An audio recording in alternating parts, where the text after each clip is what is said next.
You know that feeling? You're trying to speak English, maybe you're at a work thing or just grabbing coffee, waiting for a flight even, and Hmm. someone catches your eye, maybe smiles, and you want to say something, connect somehow, but your brain just stops. Oh, yeah. Blank screen. Totally. Hmm.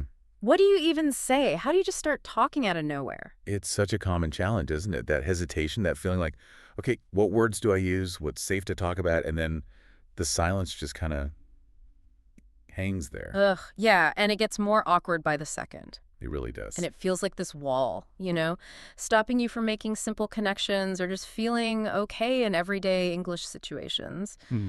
But what if you could feel more ready for those moments? Right. We've been looking into some material today that's basically a guide for exactly this, for getting better at small talk in English. Yes, and this deep dive, it's really built around understanding those basics of casual conversation. The material helps make it clear, what small talk actually is. And why it matters, right? Apparently, it's pretty important in a lot of English-speaking cultures. It is. And the material gives some really practical advice on handling those first few moments more confidently. Okay, so that's our mission today. We're going to unpack everything this material offers. We'll look at what small talk really means, what it is, and just as importantly, what it isn't. Mhm. We'll into its purpose, why it has such a big role in English-speaking social settings, and crucially, we'll get practical. What topics are usually safe, the go-tos, The safe bets. and which ones might get you into trouble. Plus, how knowing the sort of cultural rules around it can help you sound and feel more natural when you're chatting in English.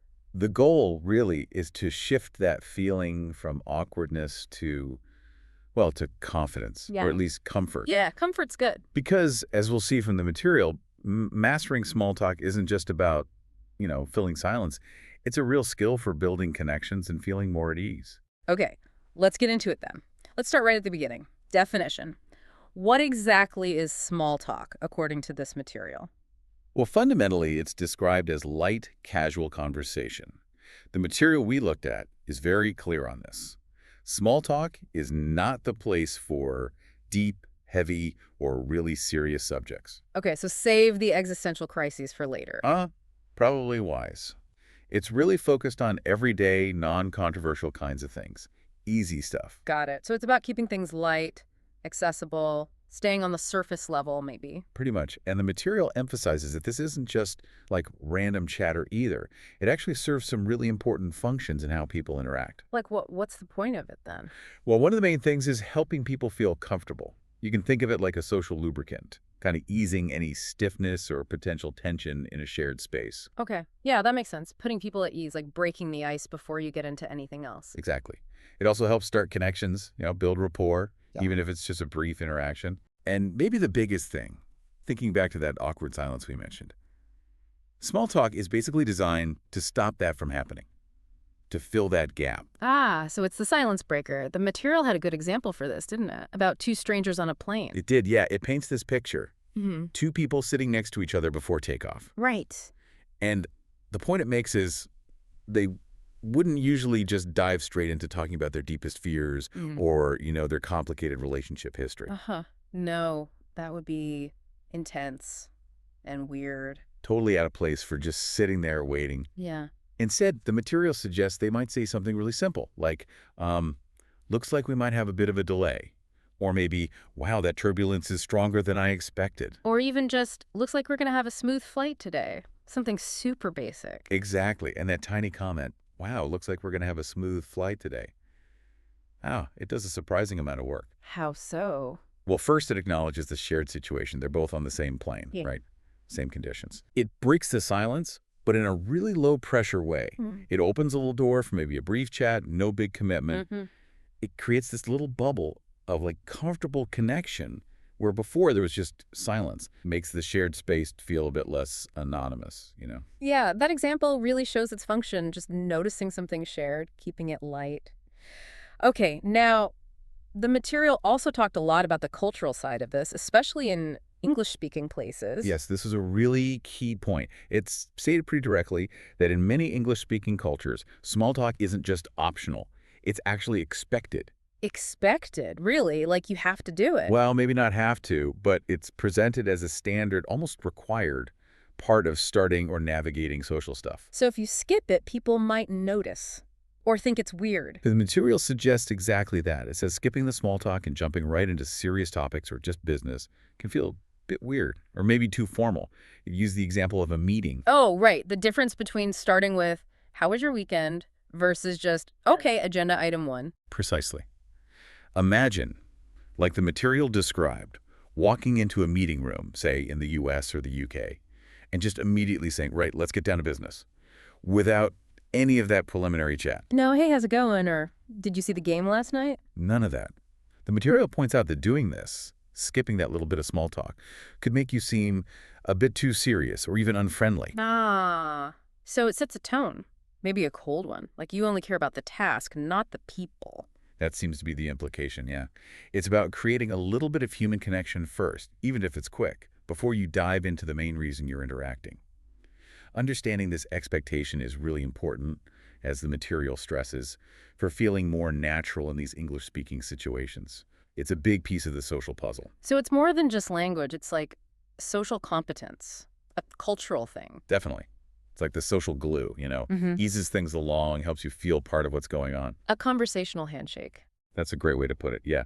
It prepares the ground for maybe deeper talk if needed, but its main job is just making that first contact pleasant and comfortable. Okay, so we know what it is, and we know why it's important, even expected. That's the what's and the why. So the next logical thing, which the material covers, is the how. What do you actually talk about? What are the safe topics? Yeah, the practical stuff. The material gives a really useful list of common topics, the ones that it says work in almost any situation. These are your reliable go-tos. And number 1 on the list, almost predictably, the weather. Ah, yes. The classic. The undefeated champion of small talk. The material even jokes about it sounding basic, but insists, trust me, it works. Why does it work so well, though? Because it's genuinely universal. Everyone, everywhere, is experiencing some kind of weather. It's a shared reality right here, right now. It doesn't matter who you are or what you do. And the material mentioned it's popular everywhere, US, UK, Canada, Australia, but it had that specific note about the UK, right? It did. It said that in the UK, talking about the weather, is practically a national hobby. Haha, national hobby. That's quite something. It is telling, isn't it? It suggests that while it's a universal fallback, some cultures really lean into it as a primary way to just start chatting. It's not just a default, it's like culturally approved as a perfectly good, low-risk way to be friendly. So what kind of phrases does it suggest? Super simple stuff. It's such a nice day today, if it is. Yeah. Or, wow, it's freezing outside. Or even just looks like rain. You're just stating the obvious, basically, about the shared environment. Okay, weather. Top of the list. Safe, simple, works everywhere in these contexts. What's next on the safe list? Weekend plans. This is presented as another really safe, easy area to talk about. Right, asking about the weekend. Yeah. People are usually pretty comfortable chatting about their free time, what they did, or what they're hoping to do. And the questions are easy, too, like, got any fun plans for the weekend? That works well on a Thursday or Friday. Exactly. Or the classic Monday morning question, how was your weekend? Mm-hmm. These show a kind of friendly, general interest without getting too personal. They usually invite positive stories about relaxing or hobbies or family time, and they work pretty much anywhere with a colleague, a neighbor, someone you just met. Yeah, even if someone just says, oh, nothing much, just relaxed. You can still follow up, right? Totally. Oh, nice. Watch anything good or read anything interesting. It can branch off easily into other light topics like movies, books, hobbies. Good point. Okay, so weather, weekend plans. Third one the material liked was travel. Travel. The material says something like, everyone loves talking about travel. And it kind of taps into positive things, past trips, future dreams, just curiosity about other places. It's usually a fun topic. Yeah, it rarely falls flat. The suggested questions are good starting points, too. Have you been on any trips lately? Nice and open. Or that fun one, what's your dream travel destination? That gets people thinking. Exactly. They're designed to get more than just a yes or no. And this is where the material really emphasizes something important about keeping it going. The follow-up. Yes. If someone says, oh, I just got back from Italy, you don't just nod and say, cool. The material gives a perfect example. Oh, that sounds amazing. What was your favorite part? Ah, nice. Shows you're actually listening. Exactly. Yeah. It shows real interest, prompts them to say more, and keeps that conversation going. It turns a quick exchange into a slightly longer shared moment about something pleasant. That follow-up technique feels really key. It's not just firing questions. It's engaging, showing you're interested. That's how you keep the conversation going, like the material said. Absolutely. Small talk isn't an interview, right? Yep. It's supposed to be a bit of back and forth. Follow-up questions are what make that happen. They keep the ball in the air. Okay, makes sense. And the last safe topic recommended in the material. Food. Can't go wrong with food. The material calls this one super easy because, well, everyone eats. It's another one of those universal things like the weather. So many opportunities for casual chat. And the example phrases are simple enough. Have you tried any good restaurants lately? Or even just, do you like cooking? These work because almost everyone can relate. Whether you're a foodie, love cafes, or just like pizza, you probably have something to say about food. Yeah. Like the material says, and boom, you have a conversation. People can easily share about a local place, a meal they had, a favorite dish, even just what they brought for lunch. No special knowledge needed, and it's not too personal. Okay, so let's recap the safe list based on the material. Weather, weekend plans, travel, and food. If we step back, why these four? What makes them safe, according to the overall message we got? Well, if we connect it back to the purpose light, casual, creates comfort, builds connection, breaks silence, and these topics just fit perfectly. First, they're generally neutral. Right, not controversial. Exactly. You're probably not going to start a huge argument about whether it's raining or if pasta's good. The risk of conflict is super low. Good point. What else? Second, they don't require much personal disclosure. You can talk about a trip or a restaurant without revealing anything really private about yourself, your beliefs, your job, your money situation. Keeps it low stakes, comfortable. Precisely. Especially important when you don't know the person well. And third, most people actually have something to say about them. You don't need to be an expert to comment on the heat or say you're looking forward to Saturday. Makes it easy for anyone to join in. Yeah, it ensures that back and forth flow. You're not putting someone on the spot with a question they just can't answer or don't want to. So basically, low risk, easy access, generally positive or neutral vibes. Ideal for friendly first contact. That really clarifies it. They're inclusive, non-threatening. Okay, so we've got our safe toolkit, but maybe even more important is knowing what not to talk about, right? Oh, definitely. The material spends a good amount of time on the topics to avoid. Knowing these is just as crucial for keeping things smooth and avoiding making people feel awkward or uncomfortable, or worse. And the first big no-no, politics. Yep. The material is very direct. People have very strong opinions about it, and it can turn into a debate really quickly. It also added that little note, especially in the U.S. Right, which suggests awareness of specific cultural contexts. In places like the U.S., political views can be super polarized, very emotional. Yeah. And remember, small talk is about comfort and connection, not arguments. Bringing up politics just instantly raises the stakes, ups the chance of conflict, and basically ruins the whole point of a light, easy chat, especially with someone you barely know. Save it for people you know well, maybe. Exactly. It's for established relationships where you already have some trust or understanding, not for breaking the ice. Right. Trying to build a bridge, not a battleground. Okay, what's the next landmine to avoid? Money. The material is clear. Asking things like, how much do you make? Or how much did your car cost? Is generally a bad idea. It makes people uncomfortable. And it mentioned that in many cultures, including English-speaking ones, talking directly about personal finances with strangers is considered pretty rude. Absolutely. Money stuff is usually seen as private. Asking direct questions about income or wealth or how much things cost feels intrusive. Yeah, definitely crosses a line. It violates that personal space and comfort zone that small talk is trying to establish. It puts the other person in an awkward spot, maybe feeling judged or needing to deflect. Totally counterproductive. Okay, so no politics, no money. Got it. The third category to avoid was personal topics. What fell under that? Yes, and it gave specific examples. Asking about someone's age, their weight, or their relationship status, these can be a bit awkward. Yeah, you can see why. And I liked the alternative it offered. Instead of asking something direct and potentially sensitive, like, are you married? Which is very personal, yeah. Yeah. And assumes things. It suggested asking something more general and social, like, do you have any plans for the holidays? That distinction is really useful. Age and weight are often sensitive subjects. Relationship status can be complicated, or just something people don't want to discuss casually. Maybe they're recently divorced or widowed, or it's just complex. Small talk aims for general social ease, not digging into someone's private life. The holiday plans question is still friendly, still social, but it focuses on activities, external things, which are a much safer ground than asking about someone's personal status or body. Keeps the connection without being intrusive. That's a good rule of thumb. Focus on external events or general experiences.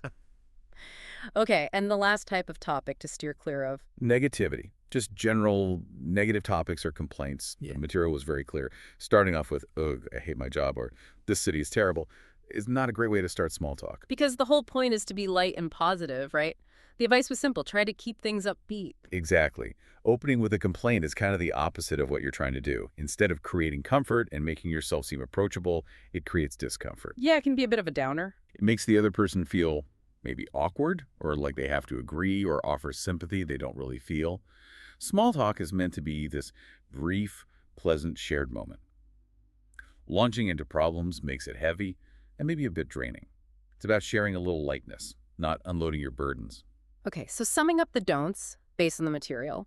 Avoid politics, money, intrusive personal questions, age, weight, relationship status, and generally keep away from negativity and complaints. Pretty much.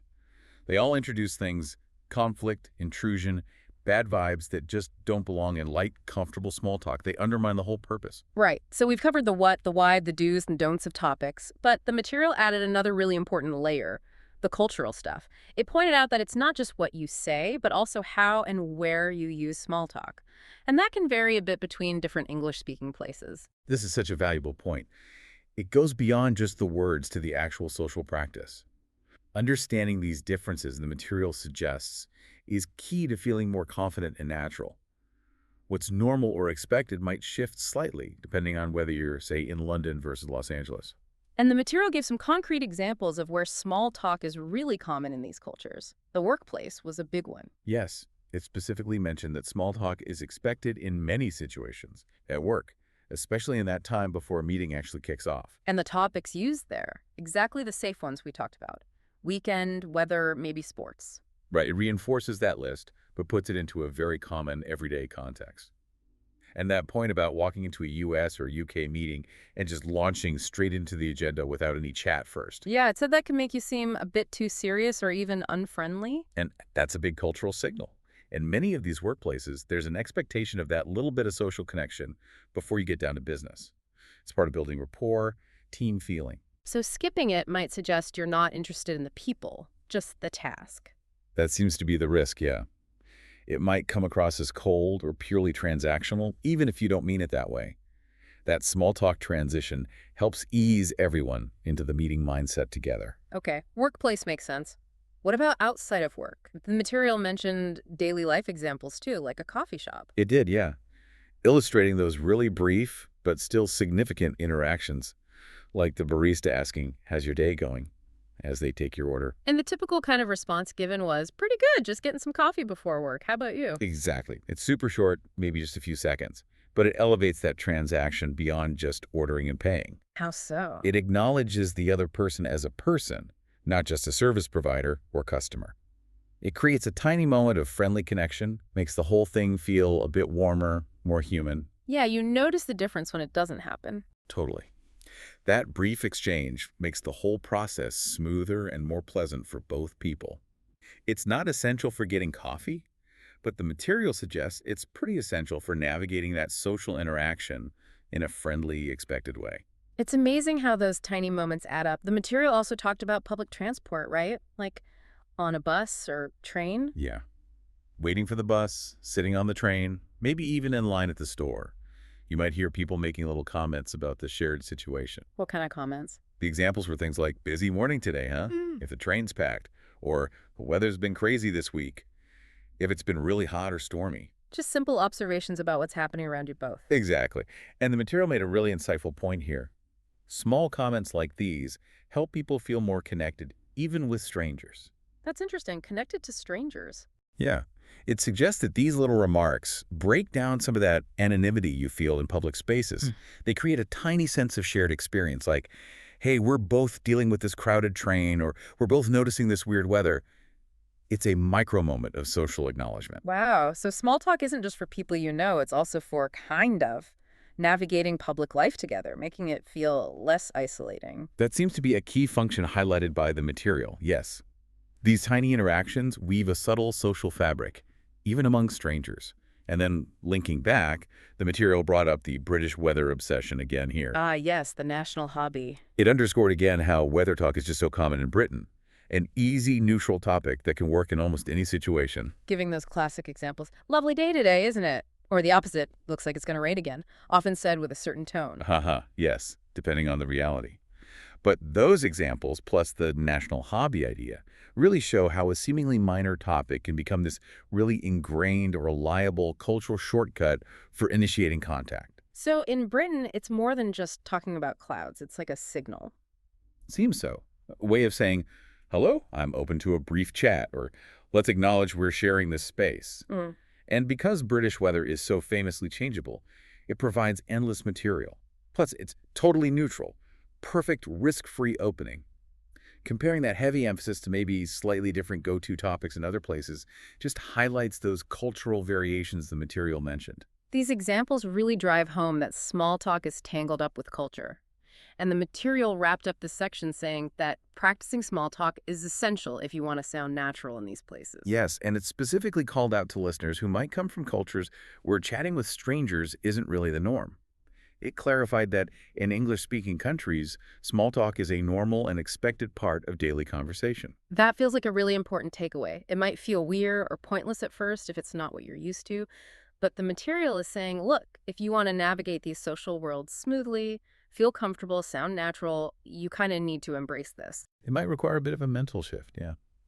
Seeing these brief, maybe surface-level chats, not as empty words, but as functional tools. Tools that build bridges, create comfort, signal friendliness and openness, and help you feel more connected to the environment around you. Okay, wow. This deep dive has definitely unpacked a lot, using the material as our guide. We've nailed down what small talk is, that light, casual chat about everyday stuff. We've explored why it's important: comfort, connection, avoiding awkwardness. We've got our safe topics: toolkit weather, weekends, travel, food, and we understand why they're safe. Neutral, low disclosure, common ground. Exactly. And just as vital, we know the danger zones: politics, money, sensitive personal details, negativity, and why they mess things up. They introduce risk, intrusion, or just bad vibes. And we've seen how it plays out in real life, at work, before meetings, grabbing coffee, on the bus, and how culture shapes it, like the famous British weather chat. Grounding it in those contexts and nuances. It's clear it's simple on the surface, but actually pretty complex underneath, socially and culturally. And the material didn't just explain it, did it? It gave a practical challenge. That's right. A simple three-step challenge for you, the listener, to actually try this stuff out. Okay, what are the steps? Step 1. Step 1. Be intentional. Try to start a small talk conversation in English. Look for an opportunity. Okay, step 2. Use a follow-up question. When the other person replies, ask something related to keep it going for another exchange or two. Show you're listening. Right. Keep the ball rolling. And step 3. Try to consciously use at least one of the specific phrases or topics we discussed today, based on the material. Maybe comment on the weather, ask about the weekend, mention a nearby cafe. Nice. So it turns the theory into practice. Exactly. It encourages you to maybe step just slightly out of your comfort zone and get that real-world practice.